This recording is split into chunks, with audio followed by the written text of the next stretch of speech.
શ્રી ગણેશાય નમઃ. મિત્રો, આપ જોઈ રહ્યા છો આપણે યુટ્યુબ આશીર્વાદમાં આપ સૌનું સ્વાગત છે. ઘણા માણસોની એવી ટેવ હોય છે કે આજનું કામ આપણે કાલે કરીશું, શી ઉતાવળ છે, થઈ જશે, કાલે કરીશું, આ કામ આજે નહીં કાલે કરીશું. તો માણસે આજનું કામ આજે જ કરવું જોઈએ એવી બોધપાઠ આપતી આ વાર્તા પરથી આપણે સાંભળીશું કે જે સાંભળવાથી આપણને ખબર પડે કે આજનું કામ આપણે આજે જ કરવું જોઈએ, બીજા દિવસે કે બીજા ઉપર ક્યારેય ન છોડવું જોઈએ. તો આજે આપણે આ વિડીયોમાં સાંભળીએ શી ઉતાવળ છે વાર્તા. જો આપને મારો વિડીયો પસંદ આવે તો લાઈક કરજો, શેર કરજો અને પહેલીવાર જો આ વિડીયો આ ચેનલમાં જોઈ રહ્યા હોય તો સબસ્ક્રાઈબ કરજો, જેથી મારા નવા વિડીયોની માહિતી તુરંત આપ સુધી પહોંચે. એકવાર એક વૃદ્ધ શિવાલયમાં આવ્યા. શિવ પૂજન કરી થોડી વાર ધ્યાન ધર્યું. પછી શિવાનંદ મહારાજ પાસે આવીને બેઠા. મહારાજને પગે લાગી બોલ્યા, મહારાજ, મને બધી વાતે સુખ છે, પણ એકનો વાત દુઃખ છે. આપ એવો કોઈ ઉપાય બતાવો કે એ આશાએ હું આપની પાસે આવ્યો છું.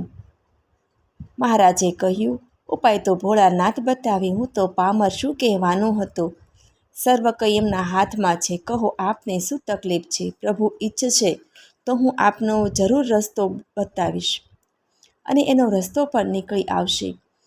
મહારાજ, હું બાજુના શહેરનો કાપડનો વેપારી કિશનદાસ છું. મારે એક સુરેશ કરીને દીકરો છે. બધી વાતે હોશિયાર છે. ભણાવી ગણાવીને પરણાવ્યો. તેને ત્યાં એક દીકરો અને દીકરી છે. મેં ખૂબ મહેનત કરી, ધંધો ખૂબ જ જમાવ્યો. શહેરમાં મારું નામ પણ છે. કેટલાય વર્ષે પહેલાં મેં મારા દીકરાને મારો ધંધો બધો સોંપી દીધો.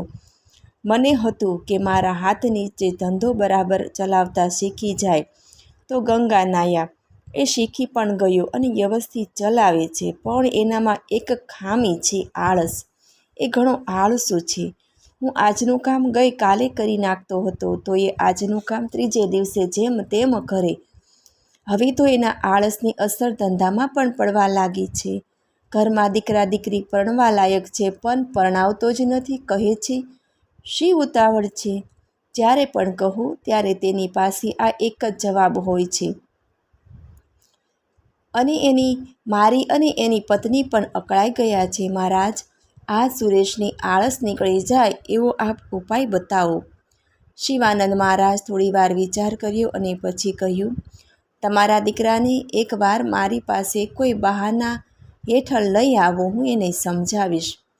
ઠીક છે બાપજી, એ સુધરી જાય તો તમારો લાખ લાખ ઉપકાર, કહીને કિશનદાસ શિવાનંદને પગે લાગીને ચાલ્યા ગયા. 2 દિવસ રહીને શિવરાત્રિ હતી. એ દિવસે શિવાલયને શણગારવામાં આવ્યું. સવારથી શિવાલયમાં ભક્તોની ભીડ જામી હતી. સાંજથી શિવાનંદ મહારાજ 4 પ્રહરની પૂજા કરવાના હતા. વહેલી સવારથી યજ્ઞ ચાલી રહ્યો હતો. ઢળતી બપોરે પરવારીને શિવાનંદ મહારાજ વડલા નીચે શાંતિથી બેઠા. એમના હૃદયમાં નિરંતર ઓમ નમઃ શિવાયના જાપ ચાલી રહ્યો હતો. ત્યાં કિશનદાસ દેખાયો. તેમની સાથે એમના જેવો જ દેખાવનો એક પુરુષ ચાલી આવતો હતો. બંને સીધા શિવાનંદ પાસે આવ્યા અને પગે લાગીને બેઠા. કિશનદાસ બોલ્યા, મહારાજ, આ મારો દીકરો સુરેશ, એને આશીર્વાદ આપો. શિવાનંદે સુરેશ સામે જોયું અને બોલ્યા, ભાઈ, તને શું આશીર્વાદ આપું? તારું આયુષ્ય ફાગણ સુદ પૂનમનું છે, ફક્ત 17 દિવસ. આ સાંભળી સુરેશ અને કિશનદાસ ચમક્યા. એના તો હોશ કોશ જ ઉડી ગયા. હવે શું કરવું? ફક્ત 17 દિવસ? સુરેશ ગભરાઈને બોલ્યો, મહારાજ, હજી તો મારે દીકરા દીકરી પરણાવવાના છે. વેપારમાં લેણ દેણ બાકી છે. આજ સુધી મેં કોઈ પુણ્ય મેળવ્યું નથી. મારો તો મનુષ્ય જન્મ એળે જ જશે. એમ કહી તે રડવા લાગ્યો. કિશનદાસની આંખોમાં પણ આંસુ આવી ગયા. મહારાજ, તમે તો સિદ્ધ પુરુષ છો. મરવા લાયક તો હું છું.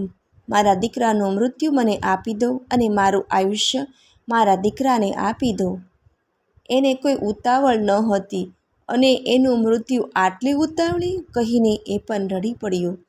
શિવાનંદ બોલ્યા, મહારાજ, વિધિના લેખ કોઈ બદલી શકતું નથી. ભાઈ, આ 17 દિવસમાં જે કંઈ તારા અધૂરા આદરિયા કામ હોય તે તો પૂરા કરી લે. બંને બાપ દીકરા કંઈ બોલ્યા નહીં. રડતા રડતા ચાલવા લાગ્યા. સાંજ નમવા માંડી હતી. શિવાનંદ નાહીને શિવાલયમાં આવ્યા. પ્રથમ પ્રહરની પૂજાની તૈયારી થઈ ગઈ હતી. બંને બાપ દીકરા એક ધ્યાને શિવ મંત્ર જપી રહ્યા હતા.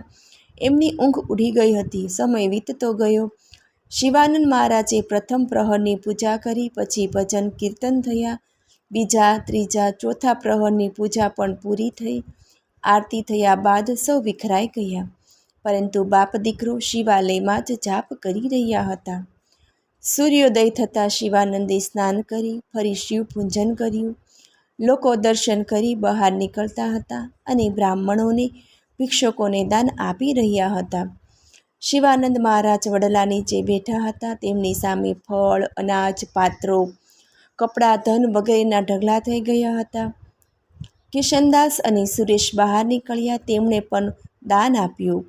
છેલ્લે શિવાનંદ પાસે આવી તેમના ધનપાત્રમાં ધન મૂક્યું અને બંને પગે લાગી ચાલી નીકળ્યા. હવે સુરેશ સ્વસ્થ થયો. તેણે પિતાજીને આ વાત ખાનગી રાખવા કહ્યું. ઘેર આવી સુરેશ દીકરા સાથે દુકાને આવ્યો. તેણે મુનિને ઉઘરાણી કરવા મોકલી દીધા. પણ ધંધાની આટાકૂટી સમજાવતા માલનો ઓર્ડર કેવી રીતે આપવો, ખરીદી કેવી રીતે કરવી, કયો માલ વધારે ભરવો, કયો માલ ઓછો ભરવો, કઈ સિઝનમાં કયો માલ વધુ વેચાય વગેરે સમજાવવા લાગ્યો. દીકરી માટે એણે ઠેકાણું શોધી જ રાખ્યું હતું. એ એના મિત્રનો એક દીકરો હતો. સાધન સંપન્ન પરિવાર હતો. એના ઘરના સભ્યોને પણ એ મૂર્તિઓ ગમતો હતો અને સપરિવારે 2 દિવસ પછી એક સાંજે જમવાનું આમંત્રણ આપી દીધું. એ રીતે દીકરા માટે પણ એક છોકરી નક્કી કરી રાખી હતી અને 3 દિવસ પછી જમવાનું આમંત્રણ આપી દીધું.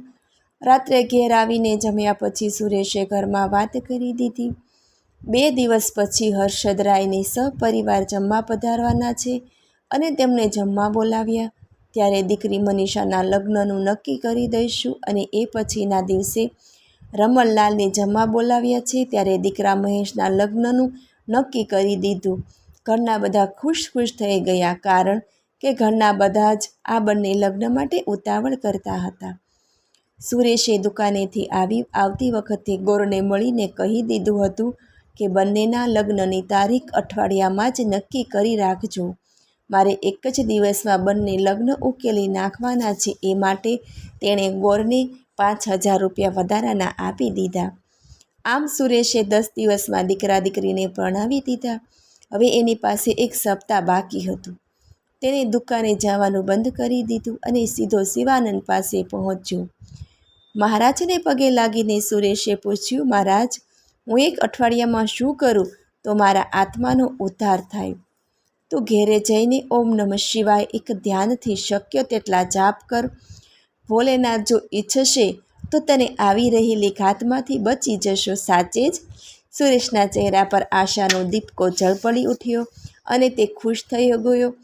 તે શિવાનંદને પગે લાગીને ઘેર ગયો. બધા કામ તરત જ કરી નાખતો, બધાને ખુશ રાખતો અને સતત જાપ કર્યા કરતો. અઠવાડિયું પૂરું થયું. પૂર્ણિમા આવી. સુરેશનો જીવ તો જાણે પડીકે બંધાઈ ગયો. એનું સર્વ ધ્યાન શિવમાં પરોવાઈ ગયું. ઠાકને લીધે તેને ઊંઘ આવી ગઈ. એ જાગ્યો તો 16મા દિવસની સવાર પડી ગઈ હતી. એ બચી ગયો. એના આનંદનો પાર ન રહ્યો. પિતા કિશનલાલને લઈને એ શિવાનંદ મહારાજ પાસે આવ્યો.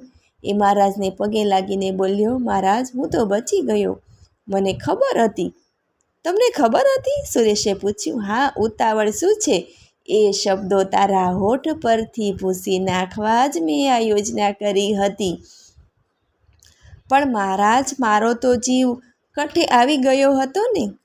હવે ઝડપથી કામ કરવાના તો ફાયદા ગણી જો. તારા ધંધામાં સારું છે, તારા દીકરા દીકરી પરણી ગયા છે, તારા ઘરમાં તારા વ્યવહારથી બધા કેટલા ખુશ છે.